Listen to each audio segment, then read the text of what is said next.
What's up, everyone? Welcome back to the channel. Today we're going to be talking about the new DLC for Sea of Thieves, Forsaken Shores. Today I have my friend Dabusking, or Russ, with me. Say hi to everyone. Hello!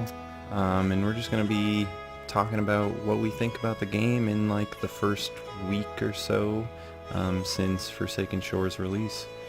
So to start things off, what did you think about, I guess, the story that they put out in Forsaken Shores this time? So, I'll be honest, the story I thought was a little lacking, specifically because, this is, I think, their third or fourth, like, large DLC drop. Yeah. The other DLCs, like, there was more of a story, whereas this one was just kind of like, land on every island and hopefully you find it. And, piece it together yourself, which, doesn't cite the need for exploration, but I think overall the story was a little lacking. I'm still puzzled. Yeah, I mean, we haven't finished it yet. We've played probably, what, like 10 hours at this point? Yeah. Yeah, so we've gone to every island. We haven't found all of this stuff. I don't want to ruin any of the story for people that haven't played it yet. But as compared to the last DLC, Cursed Sails, I think it was definitely a little lacking. It really felt like they kind of just came up with it out of thin air, probably a week before the release. They were just like, let's get some volcanoes in there and we'll worry about the rest later. So I wasn't too impressed.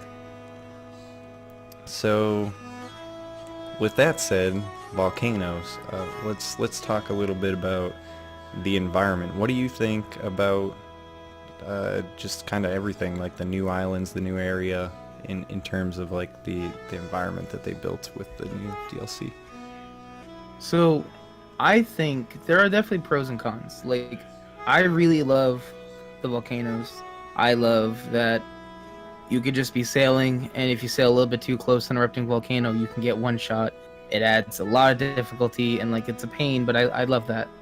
Um, I love the fact of the geysers, and I love like what they do, but I think that the spawn rate's a little bit too much right now. Yeah, I think it's It's a a little little bit nuts. crazy. Um, I'd have to I agree with also, you.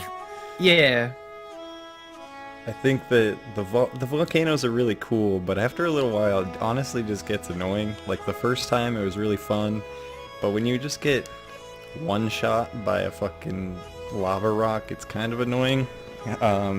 Especially like, I feel like they must have some algorithm to launch them like towards players and things, because it felt like we were getting hit a lot.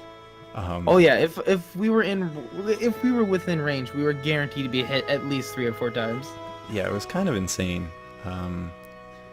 Yeah, like you said, it's nice for it to be a little difficult to like be sailing the seas, because sometimes the game does get a little boring. Normally, just going from island to island, and it was a little hectic, like trying to get on and get off the island before our boat sank. I mean, our boat sank once, just due to the fact that we couldn't board it up fast enough because we just kept getting hit by volcanoes. And like you said about the geysers, the fact that some of them spawn like 2 feet off the ground in the middle of the air, not too impressed by that. But it's fun to kill skeletons with them, that's for sure. And I know there is one thing, I'll let you talk about them first.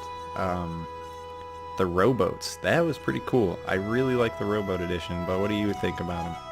Oh my god, the Rowboat edition should have been in day one and Yes. literally makes the game playable. Like, the It's so Rowboats nice. changed the game and actually made it enjoyable, made it feel more like a pirating adventure. Like, I don't have to try to like SpongeBob-esque park the boat and like on an island accidentally hit a sand, like I would always hit the little bit of sand underneath the island that you can't see. And yeah, now it just makes it easier to bring your stuff back to the boat. It's Oh my great. god, being able to bring multiple items from the island back to your boat without swimming each one independently, it's amazing. It's really great. So I'm pumped that they've kept or not kept the rowboats, but brought them in. Honestly, the rowboat makes me, because I steered clear away from the trade missions. The rowboat makes me want to do the trade missions, because if I can load up on 4 or 5 trade missions, go to an island and just get like 20 pigs and just load them all up at once. Great. Yeah. And I think it doesn't happen until the 3rd week of the DLC, but the cargo runs, I know that they kind of brought the rowboats into the game in tandem with the cargo runs, because they're gonna, I don't know exactly how they're gonna work, but I assume that having more than one cargo in a boat's gonna be pretty important. So another thing that they've kind of, it's leaked in through the past couple DLCs is the commendation system that's been going on, where I think it started with the Bildrat kind of faction in quotes, and you just get commendations for doing certain things. So for this DLC, Forsaken Shores, you get, I think it was 5 commendations every time you visited a new island, 15 every time you found one of the dead crew members, and then you can go in, you can turn them in for event-specific loot, and if you'd rather, you can just get straight up gold, which is super nice, because the item prices are actually starting to go down, and it's really nice. Yeah, I noticed that too with the item prices. There's definitely still, like, you need to work hard to get that money, but it doesn't feel out of reach. Like, before, I would sit there and be like, do I want to have a pistol? Or, like, I would have to plan out 10 or 20 missions in advance what I want to buy. Now it definitely feels a lot better. The prices are a lot better. Specifically, the boats are down, like what, like 20%? Yeah. I mean, all the boat gear. Just in the 10 hours that we were playing, I mean, I had some commendations, so I used them for money because I didn't know that I could buy cool Forsaken stuff with them. But I bought I bought a spyglass, a compass, a pistol, a sword, some clothes, and I still have money now. And that, if you watched my last video about cursed sales in the current state of Sea of Thieves at that point in time, one of my biggest complaints was the money system. I'll link that video down below, in how it took like 5+ hours and 16 or 20 gold run or chest quests just to get like a pair of boots or something. And then who knows if you're even gonna like them. I'll talk about that later down below as we go on here. But I also like that they added the little in the middle of the ocean vendors that give severely discounted items for. They have a weird subset. I don't know how they decide it, but Yeah. you could wait if you know that you want something and you don't want to pay the price. You can wait and see if one of those vendors has it at some point. So that's really cool. So let's move on to kind of like the long-term stuff that they've kind of been implementing, and start with the inventory. What do you think about what they did with the inventory system? Kind of include what you think about rowboats too, because that kind of plays into it pretty big. Yeah. So with the inventory system, obviously it was made in order to allow the user to carry those special cannonballs, the curse cannonballs. But I thoroughly like it. I think it's a lot better to go into a chest or something, or a barrel or a crate, and grab whatever you need. I found it a lot easier to grab like one item versus a bunch, and also the ability to, when your boat is getting slammed, to go to your wood storage and grab 5 immediately. Yeah, it was super nice. That was a lifesaver, but I think the inventory is a good what they have now. Obviously, I think is building out to maybe more items. I would imagine. I mean, they gave you so many slots. There's no way that they're not going to introduce something else. And Oh yeah. I think that like being able to put inventory into the rowboat, um, that was pretty phenomenal. You can just go onto the island, get as many cannonballs as you can, as many wood planks, as many bananas, bring them back, store them in the rowboat, and then go back, get more, keep doing those runs, and then by the time you get back to your boat, you have like 30 cannonballs, 15 planks, a bunch of bananas, and you didn't have to sit there and swim back to your boat every time. So I really like the way that they're kind of addressing the inventory system at this point in time. And like you said, I think they're going to add a lot of items, so that'll be pretty cool. The other thing that I don't take so positively that's kind of in the game right now is the alliance system that they introduced. At first I thought it was going to be great. When you're in an alliance, you share gold with people, so all you have to do is fly the alliance flag, be near people, and when they turn in their stuff, you get the gold for it, and vice versa. I thought everyone was just going to fly alliances, and you would get more money quicker without even doing stuff. I actually cited that in my last video. I thought that's what's going to happen, so maybe item prices wouldn't be as big of an issue, but it hasn't really been happening. We got griefed pretty hard in our few play sessions. So what do you think? Well, the griefing you're talking about was terrible. Yeah. But yeah, I think the alliance. I mean, there's obviously it's the internet. There's trolls, and that's fine. But the alliance system.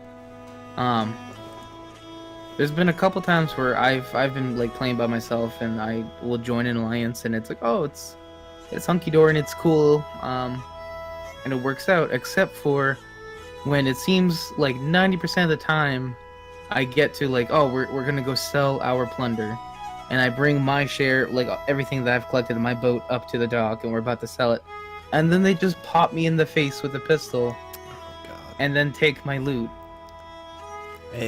And I really thought that the alliance system would kind of fix that, because there's no reason to do that since you get half their profit anyway. Like, what? I don't know, I guess people are just greedy bastards.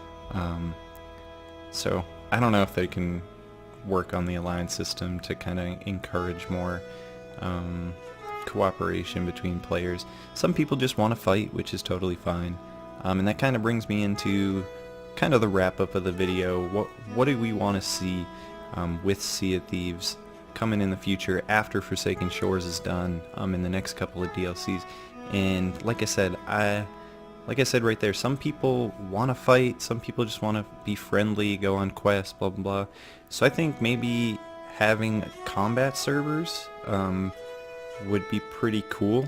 I don't know if you limit the space so that it's more, combat's more readily available, you don't have to seek it out, or if you let more boats in, or what you do. But I think a combat server would be really cool.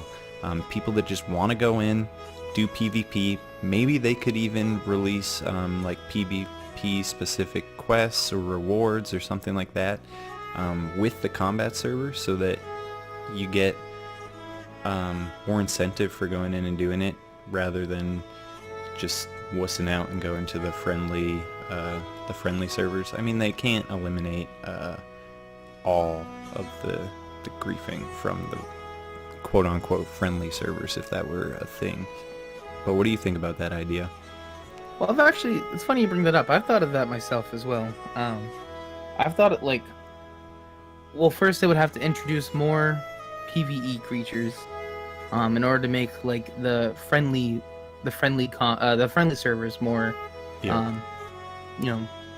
more attractive. But yeah, and that's actually another thing I have in my notes, is like other enemies. But continue. But yeah, so if they make the friendly servers more attractive by adding more enemies other than skellies, I think making a combat like sided server, where maybe like every time you get a kill, you get like a bounty, and you rack up a bunch of bounties, and each bounty's worth like 200-300 gold. But if you were killed, you are worth half your bounty's worth. Oh, that'd So, be like, cool. And you have to maybe try if and make there's it a back. dude, yeah, you have to try to get back. So maybe there's a guy running around, he's got like 20 kills under his belt, and someone kills him, they get 10 bounties. Oh, that'd be pretty cool. I like that. Granted, that would eliminate, or maybe even if it's just like 5 bounties, if it's just like a smaller percentage, but that would enable, you know, the same plight of having to go out, do something, and come back to an outpost to sell it. At the same time, giving a more tangible reward to killing someone. Yeah, and I also- think if you know that you're getting into it, like, it's not as shitty, you know? Because we were just out questing, trying to experience the islands, you know, what the volcanoes have to offer. We're in a sloop, and then, like, a galleon pulls up next to us and just fucking murders us. And there's not much we can do. But I think if there was... you knew you were going into it, I think a lot of players really love the PvP, so I think a lot of people would actually do that. Agree. Yeah, and like you mentioned, just different enemies other than skeletons. I know there's the big bosses and there's the different types of skeletons, but they can be a little more creative. That's all I'm gonna say about that. And the last thing I said earlier that I would talk about this, I want a damn item previewer. That's all. It can't be that hard, is it? You're more into the computer stuff, so I don't know if it's hard to do an item previewer, but when I want to buy a pair of pants, due to the fact that they're so expensive, some of them are very, very expensive, I want to know what they look like on me before I buy them, and don't like them. That happened to me with a pair of gloves. But what do you think about that? I think the item previewer is essential, especially when they've added tattoos. There's no telling what a tattoo set will have until you have it on. I know. And, like, I don't think... I guess you could Google it, but... Yeah, you could shouldn't Google it, have but, to. like, you shouldn't have to leave the game to figure out something about the game. You know? Yeah. I think the game, that's definitely information that should be given to the player. Tattoo sets, I think, is the only big thing that's truly hidden. But yeah, I agree with the other items. Like there are yeah, a couple I mean, I items just that want to you see wanna what they see with look it on. like with what I'm wearing, you know? You can see Yeah. what they look like, but you don't know what they look like on your size character, blah blah blah. So overall, like, what do you think about Forsaken Shores so far? Your quick reaction. I think Forsaken Shores has bumped the my personal worth of the game up to $40. Still hasn't reached that 60 yet, but it's getting closer. All right. I mean, I'm kind of in the same boat. Each one of these DLCs that's been coming out, they're inching closer and closer to kind of that game we all wanted that I talked about in my last video. And I think they're gonna get there. And the people that did buy the game at the beginning, keep holding out, keep coming back, playing these events so that the devs can get the backing they need to keep progressing this game the way that it needs to go. And I honestly think that this game, it's not yet there, but I think it's ready at some point to make that comeback where it's happening more and more in games nowadays, where a game comes out, it's not kind of ready, and then a year or so down the line it turns into this fantastic game, and tons of players end up joining. So I really hope it gets there because I love the game. I love all you guys for watching this video. Thank you, Russ, for coming on, helping me out here, sharing your opinions. I really appreciate Anytime. it. But that's going to be all for today. If you guys want to like the video, comment what you think, subscribe. I'll always put out something about the new DLC for Sea of Thieves. Thanks for watching, and I'll talk to you guys next time. Why's everybody always picking on me?